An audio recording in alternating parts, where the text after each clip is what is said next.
dream I know, deep up my feelings for you. Watch. Amidst the hardship, Wole Soyinka told the government that they should stop taking us for a ride. Moving on after this, President Tinubu decries frequent labor strikes and he vowed to end corruption. Alright people, welcome back to this wonderful channel as we bring you back-to-back updates and information as it is hot. In case it's your first time of joining this wonderful channel, kindly go ahead and subscribe, like, comment, share, and also remember to turn on the notification bell to get notified whenever we drop our video so that now you could be the first to watch them. My people, so many matter don't full ground. I mean this hardship where people they pass through. They easy and the government they even turn their back to tell find solution may they come out this hardship for this country. Now Wole Soyinka don't urge government at all levels say make they desist from taking citizens as a fool so as to bridge the gap between leaders and the lead. He insisted that government ought to be close to the people, that we don't want the nation to break, and the nation is breaking informally. Let nations die so that humanity may live. That he don't like to use the word restructuring. That politicians understand the term when they are not in office, but turn to something else when they assume office. It is the same thing with reconstruction, and it is time to look into it because it is not a slogan. According to Nobel laureate, he said Nigeria's leaders recognize the importance of decentralization until they get into power and abandon it. That palliative are temporary, stopgap policies that do not reach the heart of the problem. Rather, is only decentralized development can help. So Soyinka added that decentralization will bring power closer to the people, noting that productivity can really be manifested as a product of citizens, not simply as a manna from heaven, but at least it will help in so many ways. Soyinka said he doesn't like the word restructuring, that he used it, but he prefers expression like reconfiguration and decentralization. So everybody can grasp that decentralization, and those who lead recognize the necessity of it. They recognize the importance, almost the inevitability of it until they get into power. That is the difference. Reconfiguration, decentralization, all these are necessary to maximum development.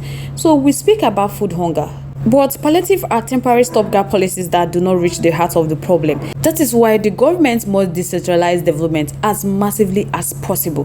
That is why Soyinka is calling on the government that it's about time that the leaders should stop taking this nation for a ride, that they all know that we must decentralize. About security, that they know that it has become a burden to bear from all corners of the nation. That is the crime. Decentralize so that government can come closer to the people and productivity can really be manifested as a product of citizens. So you can say he knows the fear, and the fear is collapse, breakup, and that has been the excuse given by several regimes. But the supposed nation is breaking up informally, in other words, as a fact rather than as a theory. In the Minister of Information and National Orientation remarks, Mohammed Idris, he was commending Soyinka's fatherly role in the nation building, noted that President Tinubu-led government had always been proactive in policies that would help mitigate the suffering of Nigerians. That they are fully aware that Nigerians are going through hard times now, but it's not new and it's not peculiar to this country. That's all the issues they have been discussing now and then are issues other countries are discussing. That a few weeks ago that they had that the United Kingdom had gone into an economic recession. But President Tinubu has taken a very bold step in order to make the country better. That the very first day after he resumed office, he took away fuel subsidy. Before he assumed office, that the economy was a dead horse standing. So whether fuel subsidy is removed or not, that the economy is going to be challenging. Mohammed Idris ensured that the fuel subsidy went away for the benefit of all. And they all knew from day one that it's not going to be an easy sale. But they are seeing the effects of the decision they took. And the good story is that the government is taking very proactive decision to ensure that they turn the corner and Nigeria's economy bounce back again.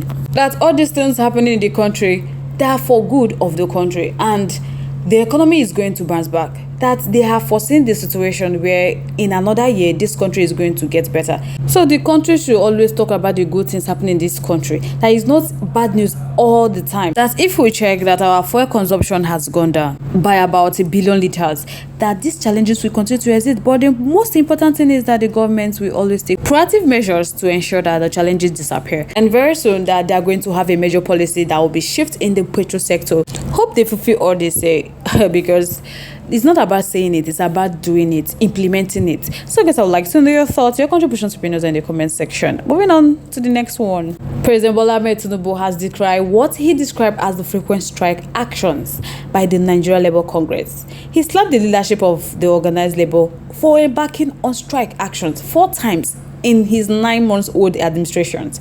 Some labor unions should understand that no matter how they cling to their freedom and rights, to call for strike within the first 9 months of a new administration is unacceptable.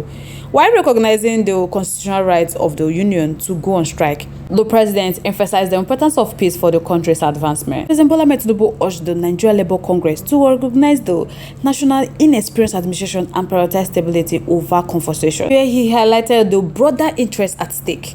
The Nigeria Labour Congress and its affiliated union had embarked on street protests on Wednesday over the rising cost of living, inflation, insecurity, and general hardship. The protests underscored growing discontent nationwide. So President Bola Ahmed Tinubu urged the union to restrain.